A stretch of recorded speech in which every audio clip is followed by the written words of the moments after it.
வணக்கம். நம்மளுடைய சோராஜ்காந்த் சேனலில் பல தகவல்களை நம்ம பார்த்துட்ருக்கோம். இதில் நம்ம இன்றைக்கி பார்க்கக்கூடிய விஷயம் என்னன்னு பார்த்தீங்கன்னா, இந்த திருமண பொருத்தத்தில் உள்ள சூட்சுமங்களை தான் நம்ம பார்க்குறோம். இப்போ நம்ம ஒரு ஜாதகத்தை பார்க்குறோம். இந்த ஜாதகத்தில் இருக்கக்கூடிய சூட்சுமம் என்ன அப்படின்னு பார்த்தீங்கன்னா, இவங்களுக்கு திருமண பொருத்தம் செய்து வைத்து கணவனை இழந்து பிற ஆண்களோடு ரகசிய தொடர்பில் இருக்கக்கூடிய ஒரு பெண்ணுடைய ஜாதகம். இந்த ஜாதகம் என்ன அப்படின்னு பார்த்தோம் அப்படின்னா, நம்மளுடைய ஏற்கனவே பதிவுகளில் நம்ம நிறைய விஷயங்களை பார்த்துருக்கோம். நீங்கள் அதை பார்த்தீங்கன்னா தெரியும். அதாவது சந்திரன் செவ்வாயானவர் மீனத்தில் உட்கார்ந்திருந்தால் பலதார யோகம் அப்படின்னு சொல்லியிருப்போம்.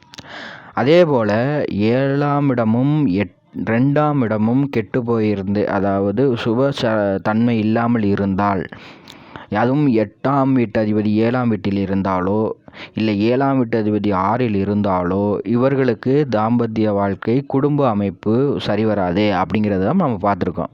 அப்படிப்பட்ட ஒரு பெண்ணுடைய ஜாதகத்தை தான் பார்க்குறோம்.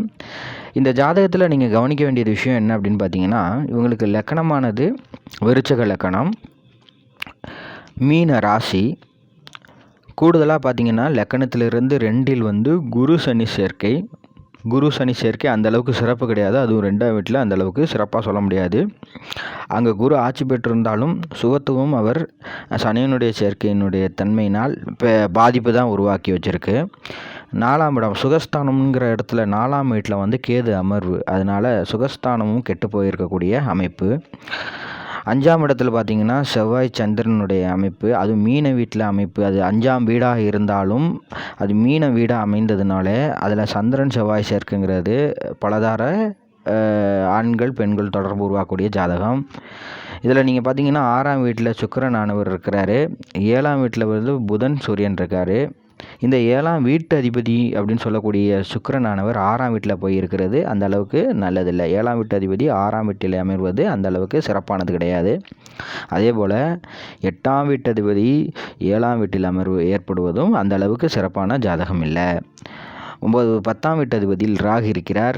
ஒரு 10ஆம் வீட்டு அதிபதி சிம்ம வீடாக அமைந்ததுனாலையும் 7இல் சூரியன் அமர்ந்ததுனாலையும் இவருக்கு அரசாங்க உத்தியோகம் கிடைத்தது. அரசாங்கத்தில் இன்னமும் நல்ல ஒரு சம்பளத்தில் இருக்கிறார். 60,000-70,000 ரூபா சம்பளம் வாங்கக்கூடிய ஜாதக அமைப்பு தான். ஆனால் இவருக்கு என்ன ஒரு சின்ன சிக்கல் அப்படின்னா, 2 குழந்தைகள் பிறந்ததுக்கு பின்பு இவர் கணவரோடு கருத்து வேறுபாடு ஏற்படுத்தி கொண்டு அவரை விட்டுட்டு தனியாக வாழ முயற்சி பண்ணி தனியாக வாழ்கிறாங்க. சரி, தனியாக வாழ்கிறாங்களே, ஒரு அற்புதமான அமைப்பு தானே, செல்வம் சேருதே, காசு வருது அப்படின்னாலும் இவங்க ரகசிய தொடர்புன்னு சொல்லக்கூடிய ஒரு விஷயத்த பண்ணுறாங்க. பல ஆண்களோடு ரகசியமாக தொடர்பு வச்சுக்கிறாங்க. பணம் இருக்குது, உத்தியோகம் இருக்குது, அதிகாரம் இருக்குது, குழந்தைகளும் இருக்கிறாங்க. அதே நேரத்தில் பார்த்திங்கன்னா ரகசிய தொடர்பும் உருவாக்கிருச்சு.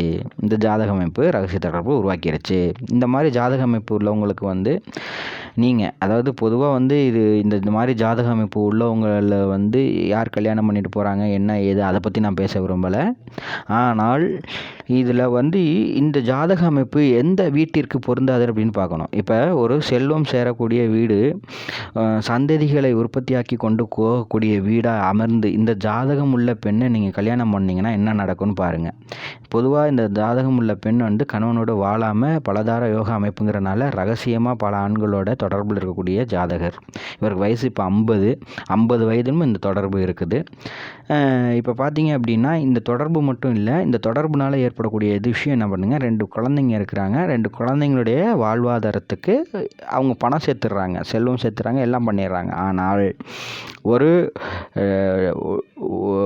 டிசிப்ளின் சொல்லக்கூடிய ஒழுக்க நடவடிக்கை அப்படின்னு சொல்லக்கூடிய அந்த நேர்மையான தன்மை அப்படிங்கிறது இல்லை. குடும்பத்துக்கு நேர்மையான தன்மை, குடும்ப அமைப்புக்கு நேர்மையான தன்மை இவர்கள் மீது நான் குத்தம் சொல்லலை. இவங்களுடைய வாழ்க்கை அப்படி இருக்குது, இவங்க வாழ்ந்துக்கிட்டு இருக்காங்க, இதை அனுபவிக்கக்கூடிய ஆண்கள் இருக்காங்க, அதனால் அனுபவிக்கிறாங்க. இவங்க அனுபவிக்கிறாங்களா ஆள்றாங்களாங்கிறது விஷயம் கிடையாது. ஒரு ஜாதக பொருத்தம் பார்த்து ஏன் நம்மளுக்கு தகவல் தவறுதலாக போயிடுது அப்படிங்கிறதுக்கு விளக்கம் கொடுக்கறது தான். அதாவது 2ஆம் வீட்டு அதிபதி சுகஸ்தானம் கெட்டு போய் 7ஆம் வீட்டு அதிபதி வீட்டதிபதி சுகஸ்தானம் கெட்டுப்போய் லக்கணத்துக்கு 7ல் சூரியன் புதன் அமர்ந்தது, 8ஆம் வீட்டதிபதி 7ல் அமர்ந்தது, 7ஆம் வீட்டதிபதி 6ல் அமர்ந்தது, மீனத்தில் சந்திரன் செவ்வாய் சேர்க்கை ஆனது. இப்படி எல்லாமே சேர்ந்து அவருக்கு அளவு கடந்த பிற ஆண்கள் மீதான உந்து சக்தி உருவாகி அவருக்கு அடக்க முடியாத, தீர்க்க முடியாத, திருப்தி ஏற்படுத்த முடியாத காரணத்தால் பல ஆண்களோடு தொடர்பை இவர் தொடர்ச்சியாக வச்சுக்கிட்டு இருக்கார். ஸோ இந்த மாதிரியான ஜாதகம் உள்ளவங்களை சூட்சமம் தெரிஞ்ச ஜாதகர் மட்டும்தான் இந்த அளவுக்கு ஆராய்ச்சி பண்ணி இந்த ஜாதகத்தை ஒரு முறையாக வேண்டான்னு ஒதுக்குவாங்க. சூட்சமம் தெரியாதவங்க இந்த ஜாதகத்துக்கு வெறும் நட்சத்திரத்தை பொறுத்த பார்த்து திருமணம் ஏற்பாடு பண்ணி வச்சுருவாங்க. அப்படி பண்ணி வைக்கிறனால என்ன பிரச்சனை? இதுவே ஒரு கோடி கணக்கில் சொத்து உள்ள ஒரு குடும்பத்தில் இப்படி ஒரு பெண்ணை எடுத்திருந்தீங்கன்னா என்ன நடக்கும்? 2 பிள்ளைக்கு தாயாகிடுவாங்க. அங்கே தரித்திரம் உருவாயிடும். தரித்திரம் உருவாயிடும்னா என்ன ஆகிடும்? இவருங்க ஒத்து போய் வாழ மாட்டாங்க. சந்ததியை பெருசாக கொண்டு போகிறதுக்கான வாய்ப்பு இருக்கிறாது. ஒரு திருமண அமைப்பினுடைய தாரகமே என்ன அப்படின்னு பார்த்தீங்க அப்படின்னா, ஒன்றாக வாழ்கிறது மட்டும் இல்லை, ஆண் பெண் அந்யூன்யம் அப்படின்னா என்னென்னா, செல்வம் சேர வேண்டும், சொத்து பத்து சேர வேண்டும், உறவினர்கள் சேர வேண்டும், சந்ததிகள் வளர்ச்சி பெற வேண்டும், குறிப்பிட்ட நாளில் அந்த சொத்தானது 2 மடங்காகி செல்வம் சேர வேண்டும். அந்த செல்வத்தை பேரன் பேத்தி கொள்ளு பேரன் இந்த வகையில் உள்ள எல்லாருமே அனுபவிக்க வேண்டும். இப்படிப்பட்ட ஜாதகமாக இருந்தால் தான் அது திருமண பொருத்தம். அதுக்காக தான் திருமண பொருத்தமே பார்க்குறது. சில ஜாதகர்கள்லாம் என்கிட்ட கேட்பாங்க, என்ன சொல்லுவாங்க, சார் பொண்ணுக்கும் ஆணுக்கும் பொருந்தாது. சில ஆண்கள் கேட்பாங்க, என்ன கேட்பாங்கன்னா, சார் யோனி பொருத்தம் மட்டும் பார்த்துருங்க சார், அது மட்டும்தான் சார் முக்கியம்னு. தம்பி நீ வாழவே மாட்டே, விட்டுட்டு போயிடுவ தம்பி, அந்த பொண்ணு கூட வாழாது. அப்படி இருக்கும்போது நீ இதை மட்டும் கவனம் பண்ணுறேன் சார், அதெல்லாம் பிரச்சனை இல்லை சார், அந்த ஒரு விஷயத்தை மட்டும் கவனம் பண்ணிடுங்க சார், நான் சமாளிச்சுக்குவேன்னு சொல்லிட்டு அந்த பெண்ணோட வாழ்க்கை, அந்த ஈர்ப்பு விதி பாருங்கள், அந்த பெண்ணுடைய அழகு, அந்த பெண்ணு அந்த வயது, இவனை வேறு எதையும் யோசிக்க விடலை, யோனி பொருத்தத்தை மட்டும் பாருங்கள் சார்னு சொல்லி பார்க்குறவங்களாம் இருக்காங்க. நான் சொல்லிடுவேன், இந்த மாதிரியான அற்ப புத்தி உள்ளவர்களுக்கு நான் ஜாதகமே பார்ப்பது இல்லை, இந்த மாதிரி கேட்குறவங்களுக்கு நான் ஜாதகமே பார்ப்பது இல்லை. இந்த பதிவே எதுக்காகன்னா, மிக நல்ல சொத்தும் குடும்ப வாரிசும் நல்ல நிலையில் போய் சேரணும்னு நினைக்கிறவங்க ஒரு நல்ல ஜோதிடரை அணுகி ஒரு நல்ல விதமாக அவங்க குடும்பத்தை அமைச்சுக்கணுங்கிற விருப்பம் உள்ளவங்களுக்கான பதிவு தான். மற்றபடி மற்றவங்களாம் பார்க்க தேவையில்லை. ஏன்னு கேளுங்களேன், இன்றைக்கி சமூக வலைதளங்களில் கல்யாணம் பண்ணிக்கிறாங்கங்க. எப்படி கல்யாணம் பண்ணிக்கிறான்னு கேளுங்க. பூட்டி இருக்க கோயிலுக்கு முன்னாடி தாலி கட்டுறான், பொது இடத்துல இருக்க பார்க்கில் தாலி கட்டுறாங்க. சரிங்களா?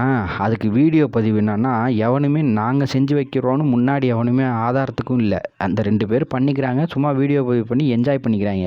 அப்படின்னு நடு ரோட்டில் நின்று கத்தி கூப்பாடு போட்டு நடு ரோட்டில் காதலை வெளிப்படுத்துகிறாங்களாம். பூட்டி இருக்கிற நேரம், கோயில் பூட்டி இருக்கிற நேரம் என்ன நேரம்?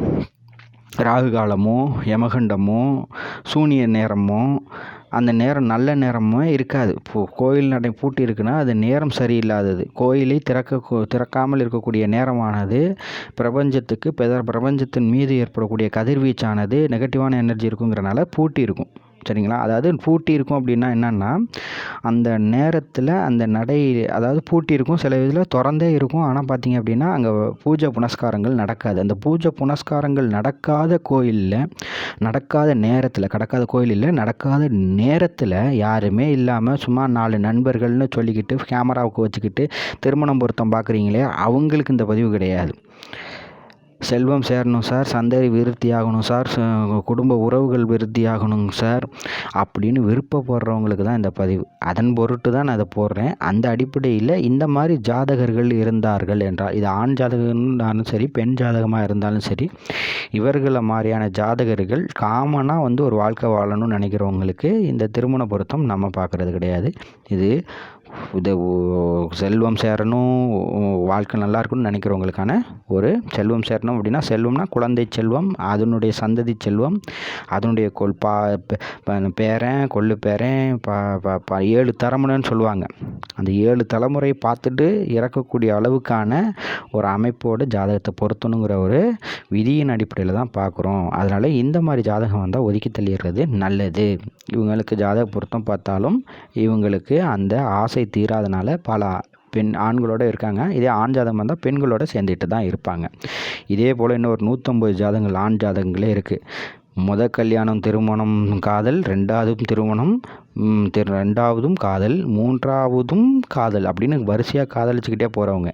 கேட்டால் அது காதலோட உச்சநிலை எனக்கு தோணுதும்பாங்க. அவங்கள நம்ம ஒன்றும் சொல்ல முடியாது.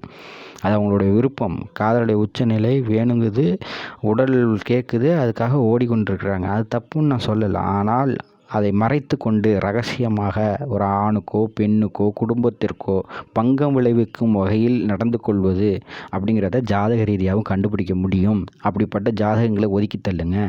அவங்களுக்கு என்ன தான் கேரக்டர் வைஸ் இருந்தாலும் இந்த பிரச்சனை வரும் அப்படிங்கிறதுக்காக தான் இந்த பதிவு.